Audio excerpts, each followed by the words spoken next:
Hello, I'm going to demonstrate the swap contract example in the Marlowe Starter Kit. This is the fifth example. The first three were the zero coupon bond run using different methods. The fourth was the escrow contract. And here we're going to swap ADA for JED, so this involves a native token. As previously, we're going to use Jupyter Lab. We're going to open a notebook here, and we'll clear it so we can have a fresh start.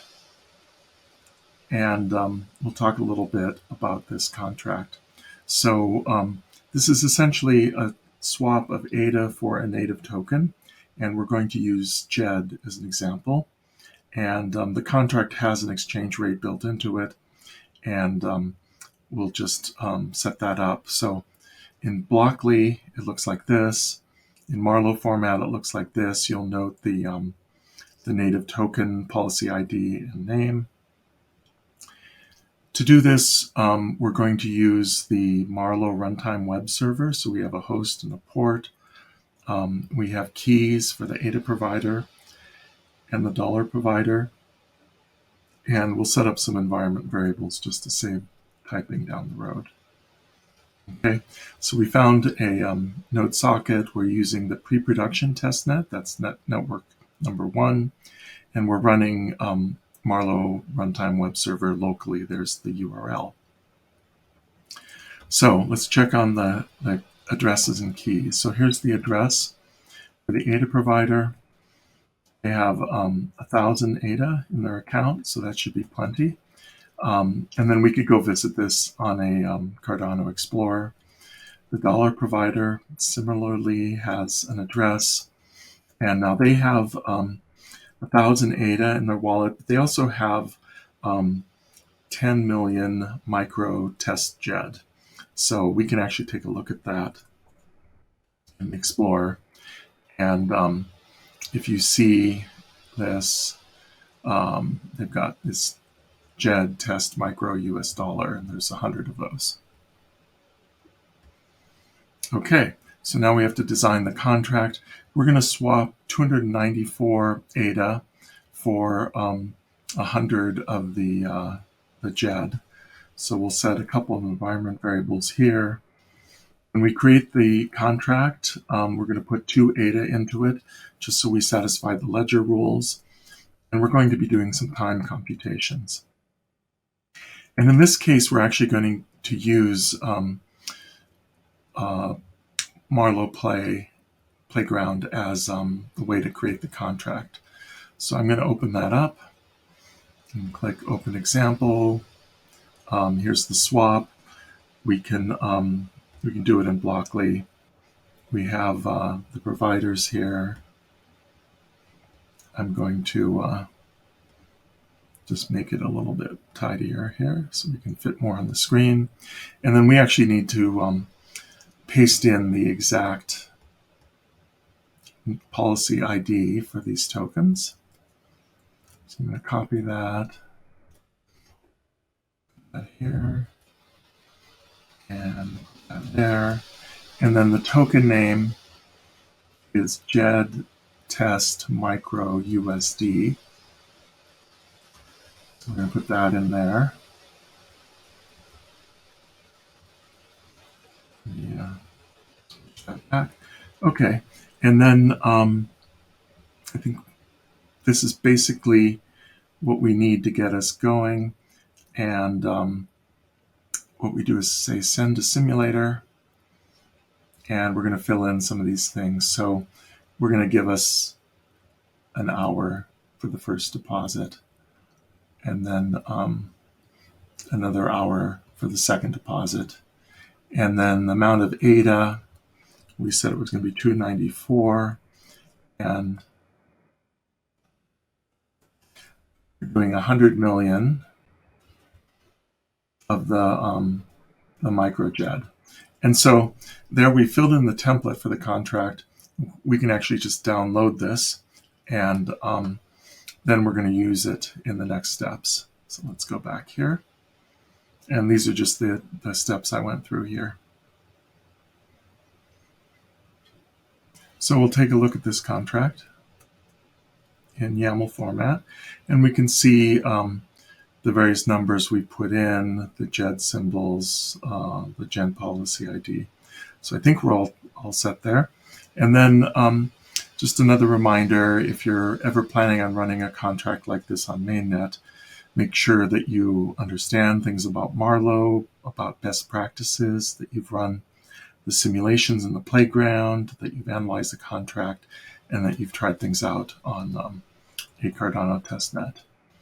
So here, we're going to first create the contract. We're using the HTTP post endpoint contracts in Marlowe Runtime. So we're providing the contract, and then we're giving it the role name. So it's going to mint these role tokens. And then we're going to set it up so that we have that 2 ADA deposit initially. So there's the request. And then we can use Marlowe Runtime to actually process that request. We get a response, and it has the transaction. Here's the contract ID. We can pull out the actual transaction from the response stored in this file, tx1 unsigned. And then we have several ways to sign it. We could sign it with Cardano CLI. Cardano Wallet can do that, either at the command line or using REST. If you have a hardware wallet, you can use a command line tool for that. A SIP30 wallet that is Babbage compatible can do this in a web browser. And then we also have Marlowe CLI, which can sign and submit things. We're actually going to do that just because it's convenient here. So we're taking that unsigned transaction body, and the ADA provider is going to sign it, and we're going to wait 600 seconds for the confirmation.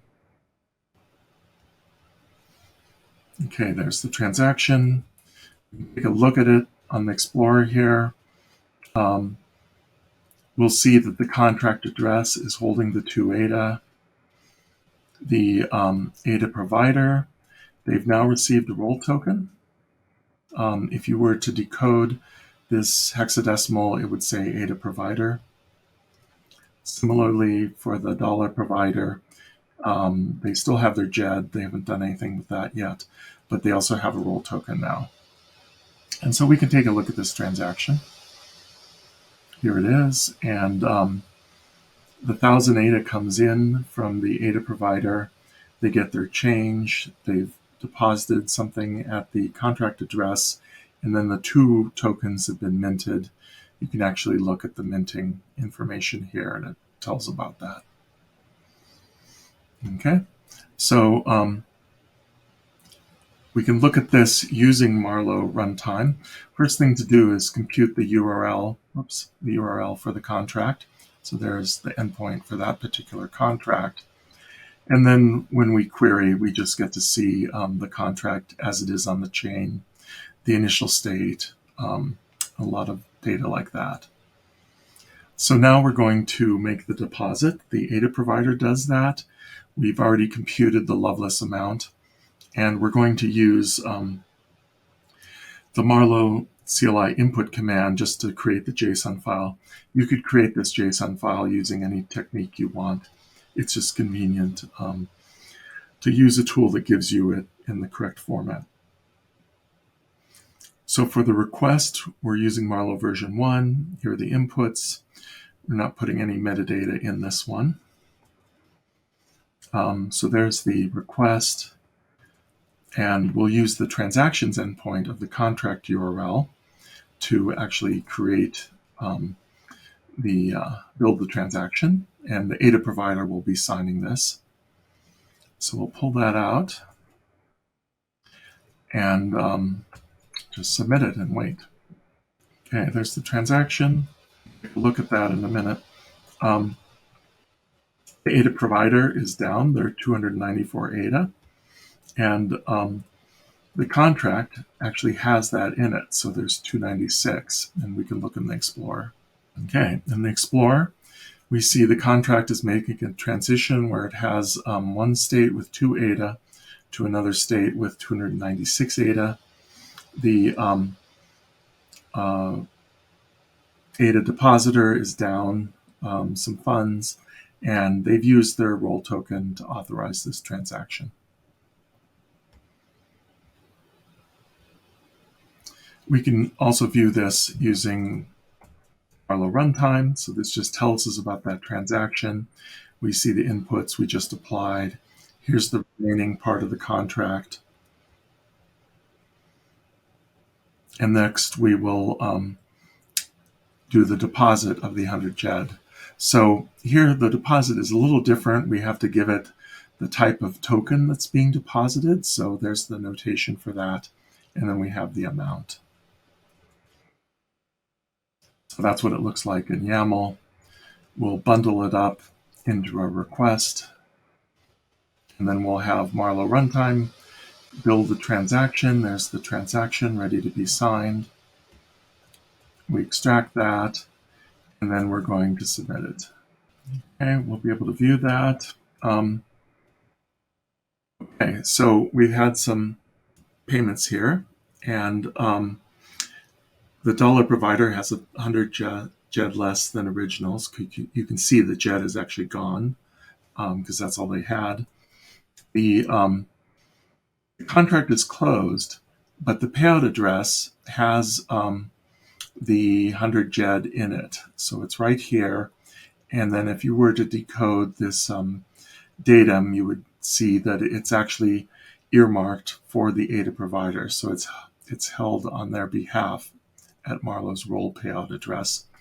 Similarly, there's 294 ADA waiting for the ADA provider, or sorry, the dollar provider. So we're going to take a look at this because this is a little bit more complex than our previous transaction. So you can see there's a lot going on here. The dollar provider, they were using 1,000 ADA to just pay the fees in the transaction. They had their 100 JED that was going in. The contract was being consumed with its 296 ADA. And then this was authorized by the dollar provider role token. So what came out of this? The dollar provider got change, which is most of what they put in. Just a little bit of fee was paid. They got their token back. And then the Marlowe role payout address, which is not the same as the Marlowe validator address, has two outputs to it. One is the JED, one is the ADA. And then you remember there was the 2 ADA that was originally deposited in the contract. That's refunded in this transaction. And if you poked around at the actual datum, you could see, if you decoded this, you would actually see that this means this UTXO is earmarked for the benefit of one of the parties. Okay, so how do we actually get the funds out of the role payout validator? First, we'll just take a look at this transaction using Marlowe Runtime. It just tells what we've been doing.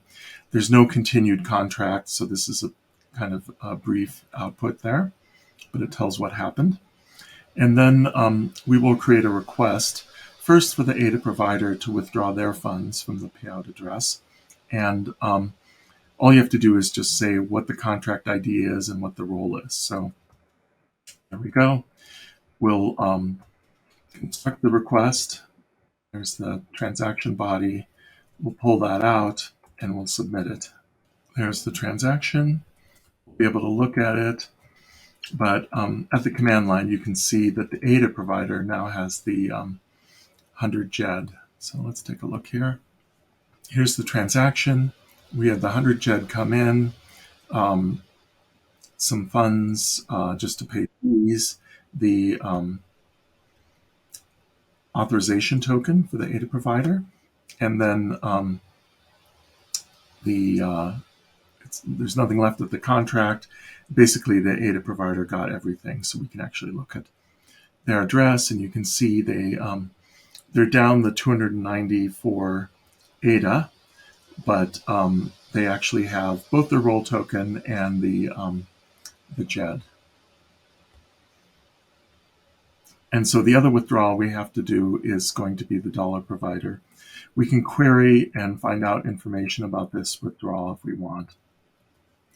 Dollar provider proceeds just the same, except we provide that role name, construct the transaction, extract it out of the response, and then we're going to submit that, and we'll just wait.